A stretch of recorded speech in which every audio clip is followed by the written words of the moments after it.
அஸ்ஸலாமு அலைக்கும். Welcome to biryani family. இன்றைக்கி சன்னா மசாலா எப்படி செய்யலான்னு பார்க்கலாம் வாங்க.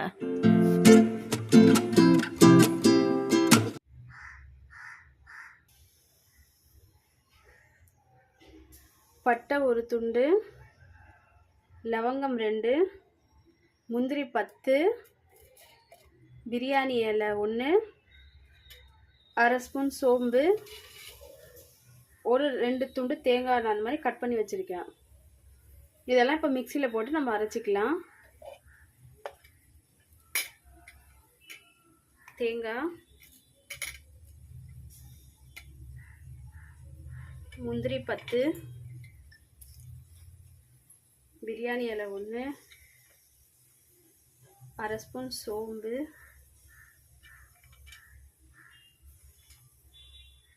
2 லவங்கம், ஒரு துண்டு பட்டை, கொஞ்சமாக கொத்தமல்லி, இதெல்லாம் சேர்த்து நம்ம இப்போ அரைச்சிக்கலாம். நான் இப்போ அந்த எல்லா பொருளுமே அரைச்சி எடுத்துக்கிட்டேன்.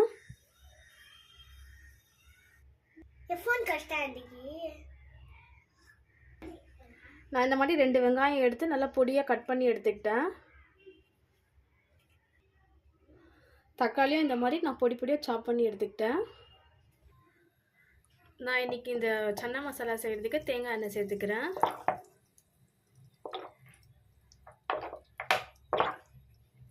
தேங்காய் எண்ணெய் கொஞ்சம்,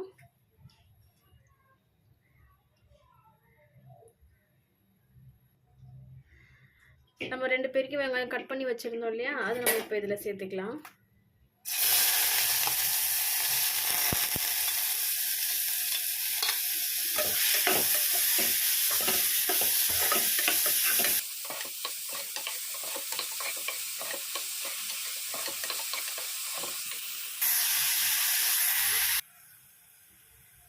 வெங்காயம் நல்லா வதங்கிடுச்சு. இப்போ நான் ஒரு அரை ஸ்பூன் மஞ்சள் சேர்க்குறேன்.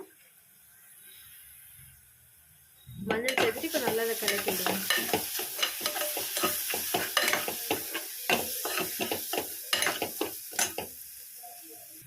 இது நல்லா வதங்கின உடனே நம்ம 2 ஸ்பூன் மிளகாத்தூளும் 2 ஸ்பூன் தனியாத்தூளும் வச்சுருக்கேன். இதை நம்ம இப்போ சேர்த்துக்கலாம்.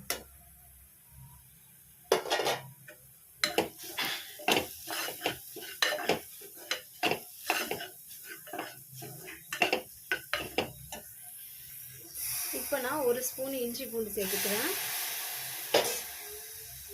நம்ம கட் பண்ணி வச்சிருந்த தக்காளியும் இதை சேர்த்துக்கலாம்.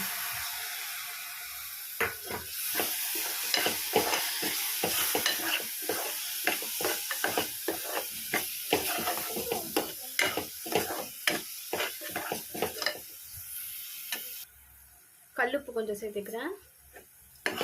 சேர்த்து நல்லா வதக்கி விட்டுக்கலாம்.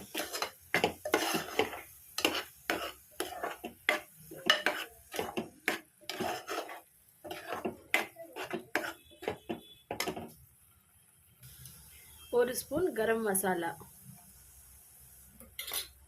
சேர்த்துட்டு நல்லா இது பச்சை வாசனை போகிற வரைக்கும் நல்லா வதக்கிக்கலாம்.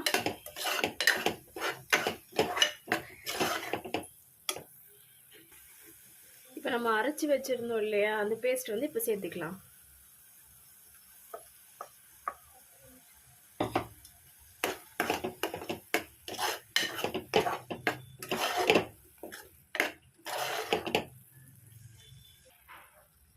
நான் ஏற்கனவே வேக வச்சிருந்த இந்த சுண்டலை வந்து நம்ம இப்போ இதில் சேர்த்துக்கலாம். சன்னாவை சேர்த்துட்டு இப்போ நல்லா கலக்கி விட்டுருங்க.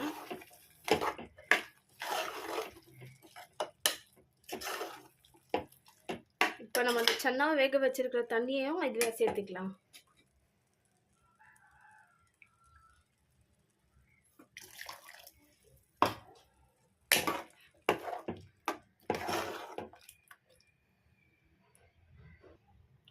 உங்களுக்கு எவ்வளோ தண்ணி வேணுமோ அவ்வளோ கொஞ்சம் ஊற்றிட்டு நல்லா வதக்கிக்கோங்க.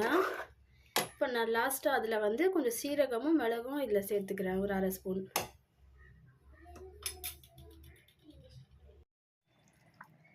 நல்லா கொதி வந்துடுச்சு. இப்போ அது பச்சை ஸ்மெல்லாம் போய் நல்லா கொதி வந்த உடனே லாஸ்ட்டாக மல்லி போட்டு இறக்கிக்கலாம்.